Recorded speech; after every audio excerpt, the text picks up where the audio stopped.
আজকে আমরা শ্রবণ করব বিজয়া একাদশীর মাহাত্ম্য। স্কন্দ পুরাণে এই একাদশীর মাহাত্ম্য এইভাবে বর্ণিত রয়েছে। মহারাজ যুধিষ্ঠির শ্রীকৃষ্ণকে বললেন, হে বাসুদেব, ফাল্গুন মাসের কৃষ্ণপক্ষের একাদশীর মাহাত্ম্য অনুগ্রহ করে আমাকে বলুন। শ্রীকৃষ্ণ বললেন, হে যুধিষ্ঠির, এই একাদশী বিজয়া নামে পরিচিত। এই একাদশী সম্পর্কে একসময় দেবর্ষি নারদ স্বয়ম্ভু ব্রহ্মাকে জিজ্ঞাসা করেছিলেন। তিনি এই প্রসঙ্গে যা বলেছিলেন তা আমি এখন তোমাকে বলছি।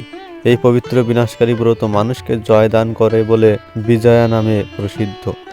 পুরাকালে শ্রী রামচন্দ্র 14 বছরের জন্য বনে গিয়েছিলেন। সীতা ও লক্ষ্মণের সঙ্গে তিনি পঞ্চবর্তী বনে বাস করতেন।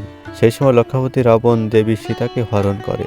সীতার অনুসন্ধানে রামচন্দ্র চতুর্দিক ভ্রমণ করতে থাকেন।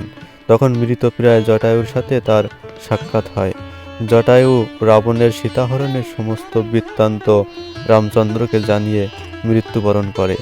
এরপর সীতা উদ্ধারের জন্য বানররাজ সুগ্রীবের সাথে তিনি বন্ধুত্ব স্থাপন করেন।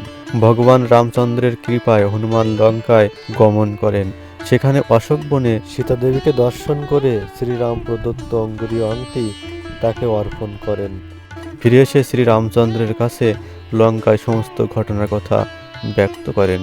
হনুমানের কথা শুনে রামচন্দ্র সুগ্রীবের পরামর্শে সমুদ্র তীরে যান। সেই দুস্তর সমুদ্র দেখে তিনি লক্ষ্মণকে বললেন, হে লক্ষ্মণ, কিভাবে এই অগাধ সমুদ্র পার হওয়া যায় তার কোনো উপায় খুঁজে পাচ্ছি না। উত্তরে লক্ষ্মণ বললেন, হে পুরুষোত্তম, সর্বজ্ঞাতা আদিদেব আপনি, আপনাকে আমি কি উপদেশ দেব? তবে বকদালভ্য নামে এক মুনি এই দ্বীপে বাস করেন। এখান থেকে 4 মাইল দূরে তার আশ্রম। হে রাঘব, আপনি সেই প্রাচীন ঋষি শ্রেষ্ঠকে এর উপায় জিজ্ঞাসা করুন। লক্ষ্মণের মনোরম কথা শুনে তারা সেই মহামুনির আশ্রমে উপনীত হলেন। ভগবান রামচন্দ্র ভক্তরাজ সেই মুনিকে প্রণাম করলেন। মুনিবার রামচন্দ্রকে পুরাণ পুরুষ বলে জানতে পারলেন। আনন্দ ভরে জিজ্ঞাসা করলেন, হে রামচন্দ্র, কি কারণে আপনি আমার কাছে এসেছেন তা কৃপা করে বলুন। শ্রী রামচন্দ্র বললেন, হে মুনিবার, আপনার কৃপায় সৈন্যসহ আমি এই সমুদ্র তীরে উপস্থিত হয়েছি। রাক্ষস রাজের লঙ্কা বিজয় করাই আমাদের প্রধান উদ্দেশ্য। যাতে এই ভয়ঙ্কর সমুদ্র উত্তীর্ণ হতে পারি তার উপায় জানবার জন্য আমরা আপনার কৃপা প্রার্থনা করি।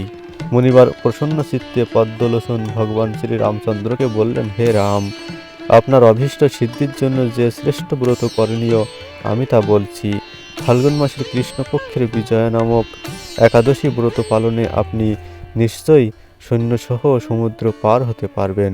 এই ব্রতের বিধি শ্রবণ করুন।